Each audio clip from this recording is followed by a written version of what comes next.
one of the advantages of being a lazy bastard is that I'm able to optimize activities to get more done with fewer resources. Hey, this is Justin Hitt with Ad Briefing's Copywriting Tips.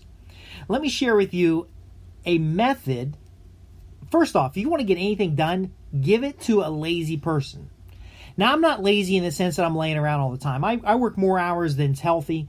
For 10 years, when I was running my computer consulting business, I worked 2 shifts, 7 days a week, till the point I had a TIA stroke. But here's the thing. This is the point.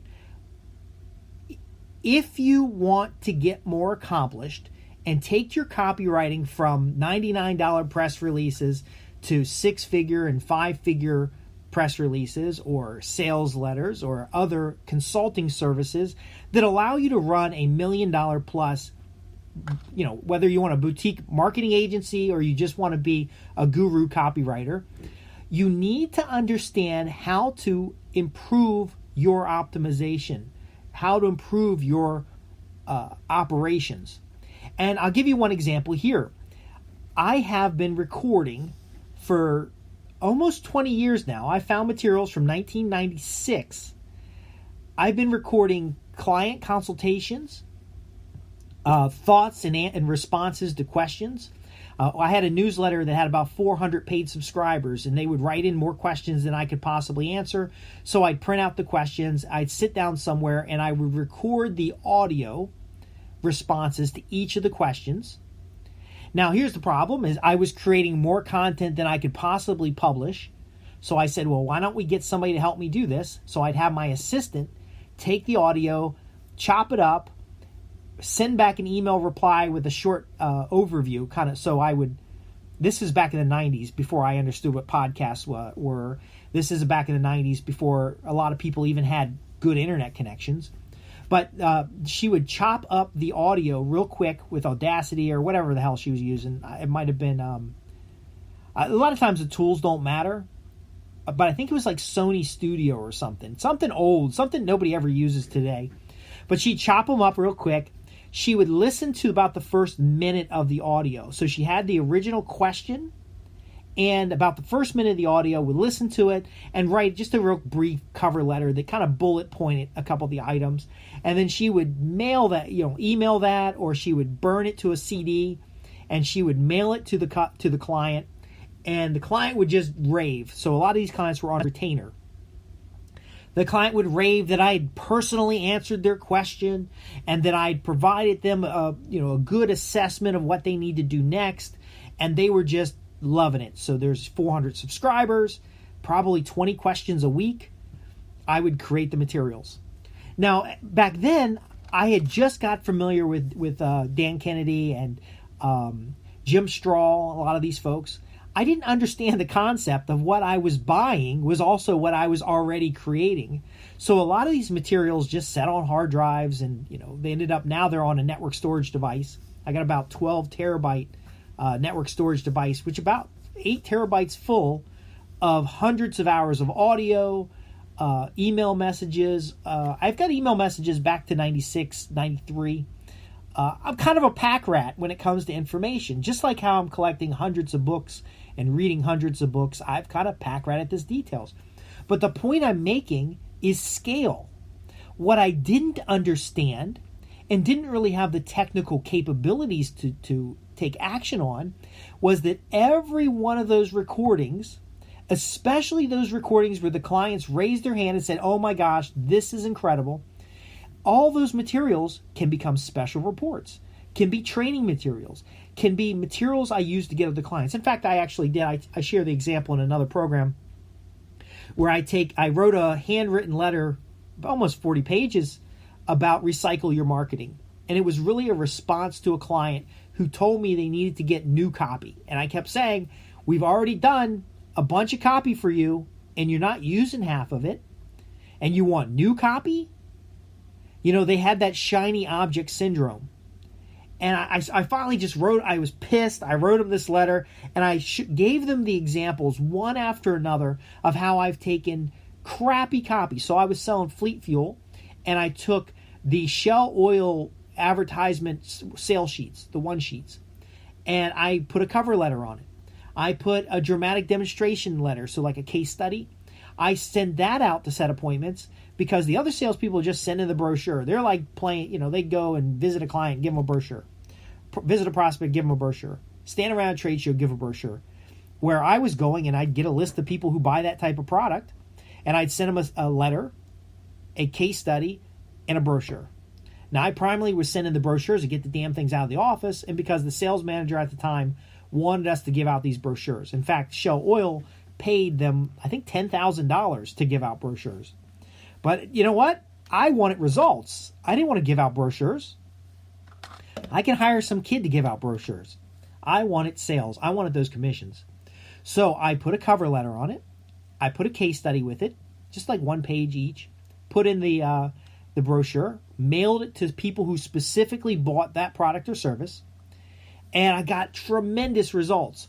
So I hand wrote this sales letter. I called it a special report, but it really was a sales letter. I put an offer at the end for consulting services. I sent it to the one customer who had been already paying me money, but bitching about wanting the next new thing. In fact, they were tired of my advice. They were tired of my copy. They were tired of what I was doing for them, yet they rarely put what I wrote for them in front of their prospects.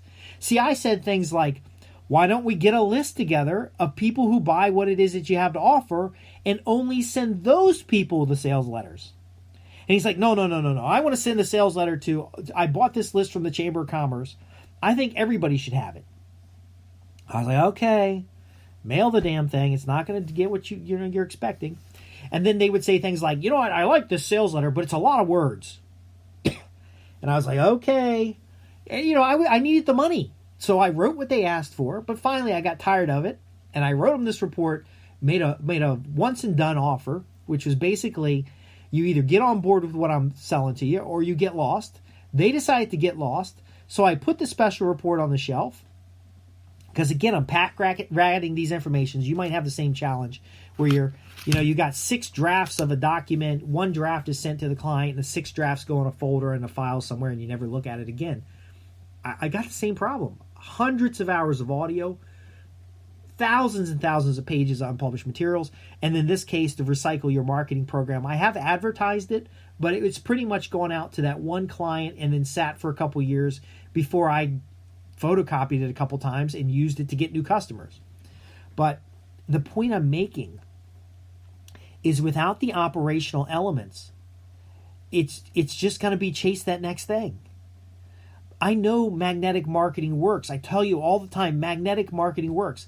I have written many series of magnetic marketing letters to sell my consulting services, to sell my copywriting services, to sell my, I do operational risk now. So I took 5 years worth of newsletters. I put it together, put it into a book, put the book on Amazon, but I put the book in front of 100 people who can hire me for that skill set. And guess what? I got hired. But it wasn't, get this wasn't even, the book is about how you can increase your sales and profits. The book demonstrates risk management methodology and optimization methodology in the context of selling, but I was hired in the context of IT services. But the book goes over my experiences, how I was homeless, how I solved that problem, the activities I've done. It built a relationship. It demonstrated the ability to solve problems. It demonstrated the ability to write instructions. And that opened the door to very, very satisfying work. But again, now I go through, I've got this volume of materials. My assistant, we have software now that you can search all that stuff. I used to have I had a Google appliance at one time so that I could search all these documents, because what I found is that all the work that you're doing to get things done for your past clients is work that is of value that you don't have to do again for future clients. And so that's why I'm coming back with the podcast. I'm sharing information with you today about the volumes of materials that are available to help my clients solve problems. I drill down into those materials. I do like to create new materials from time to time. I do find that if I reference, like I mentioned the Sony editing software and Audacity, I mentioned that on purpose to show you that the tools are going to change. But the fundamentals of writing words in a persuasive manner to sell products or services, that doesn't change. Looking for target customers and focusing on specific niches, that doesn't change. Putting the right message in front of the right market, that never changes. Just the structure around it, whether you're doing it in Infusionsoft. Actually, I think I'm doing audio editing now in Audacity. No, I'm not doing Audacity. I got Adobe Creative Cloud. But see, none of that stuff matters because there's like a whole network of people who can edit in Adobe Creative Cloud. They know how to use Audition and Premiere and all those products. I only know the products exist because I pay the bills and I do all my roughs in them. And we can talk about that later. But let me just wrap this up. In your business, if you want to go from just barely making it to $1 million plus marketing and advertising service provider, or to $1 million agency or a $10 million agency, you need to understand that everything you do must move towards that objective. You need operational procedures in place in order to implement the activities. I'm recorded 3 podcasts today. I have a recording device that I fill up. I give the chip to an editor. The editor takes those materials and chops them up. Wait a second. Am I describing the same procedure I used back in the 1990s when I was sending materials to one client? Like, I'd literally go down a list of, I had a Dream 100 Club. I go down the list of 100 customers. I would find maybe 10 that I could specifically answer questions for, or an article that was useful to them. I recorded the audio. I packaged the cover letter, the case study, the audio. I mailed it to the client with an offer to do more business. Am I doing the same thing now? In 2018, the same procedures? Yes, I am. I fill up the audio device. I probably get about 6 hours of materials on. My staff go through and extract the materials. They get them out on podcasts. They get them out to individual clients. They get them out to a lot of folks. So you probably never heard of Justin Hitt. Like, who the hell's Justin Hitt? You've heard of Dan Kennedy, Frank Kern. You've heard of Jim Strahl, maybe. But maybe you haven't. Maybe you haven't heard of Elmer Wheeler. Well, I learned from all these individuals. I optimize it into a procedure. I use the procedure with my staff. I get the operational elements down so that, what am I doing? That I can create and keep, what am I going to create? Profitable customers. How do I transform business relationships into profits? I have a consistent means of communicating with buyers. You've probably never heard from me before because I didn't have anything to offer you. I didn't have a solution or an idea or a concept that can help grow your business until now. And that's why I'm going through the archives and I'm extracting materials. Sometimes I'll re-record it because the sound quality is poor. You know, I was recording on like a little cassette thing. But most of the time I'm transcribing the materials, packaging it into reports, clustering it into different types of topic areas.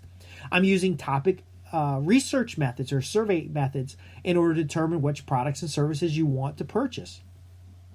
I'm also packaging materials for target clients so that I can help them sell more. So when we talk about joint ventures in another program, I'm actually using these materials that I've used before to sell X to sell now Y, and I'm basically doing through a licensing agreement, creating materials for cooperatives.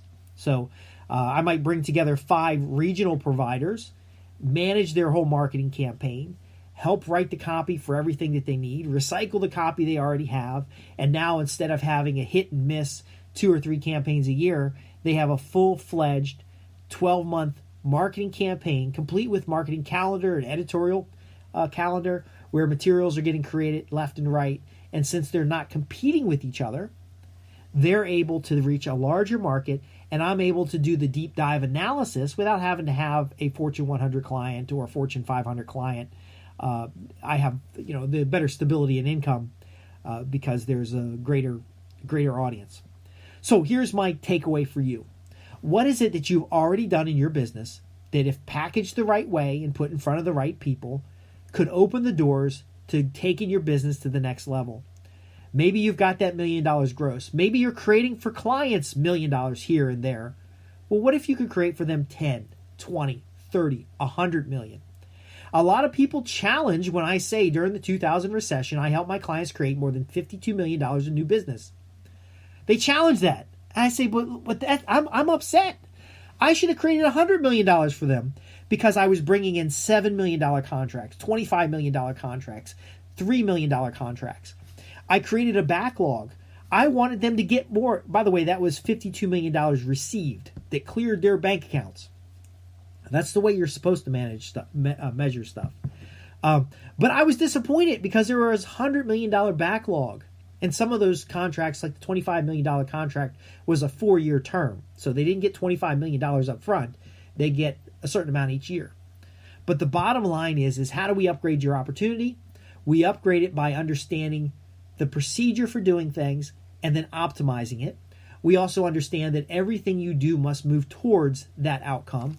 And you must get the most of everything you do by recycling, by reusing, by syndication, and the other methods that we teach here at Ad Briefing's Copywriting Tips. If you just want to learn how to write words that sell, there's a god-awful number of resources available to you, and we'll teach you that as well. However, I'd much rather teach your staff how to do that and show you the new opportunity of putting yourself in a command and control position, of putting yourself as the expertise, the specialist who comes in and solves the big problems. And then as you're solving these problems, let's do it in a way that's going to serve you for years to come. As I tell my kid, let's do the work once and get paid many times. Thanks for listening. I'm Justin Hitt with Ad Briefing's Copywriting Tips. As always, if you have any questions, comments, or concerns about the materials that I provide, of course, please don't comment on the grammar or the profanity or anything like that because I don't really give a damn. But if you have something that I need to share with you in order to take your business to the next level so that you can sell more copywriting and marketing services and help more of your clients create the results that they deserve, then please visit us at www.adbriefings.co.uk. I think I own every domain that's a misspelling or otherwise of that adbriefings.co.uk. But visit us online, open a help desk ticket, contact our offices. Somebody on my team will take your materials, and guess what I'm going to do with it? I'll take your questions. I'll record a response like this audio program I'm providing right now, and we'll send it back to you. Why? Because I know the question you have, there's probably 100 or 200 people that are within the ecosystem that I've developed over the last 10 years of owning Ad Briefings. I know there's somebody else that will benefit from those materials. And if I can help you, I can help them, and then I can help my high-paying clients, as well as help you do the same. Thanks for listening.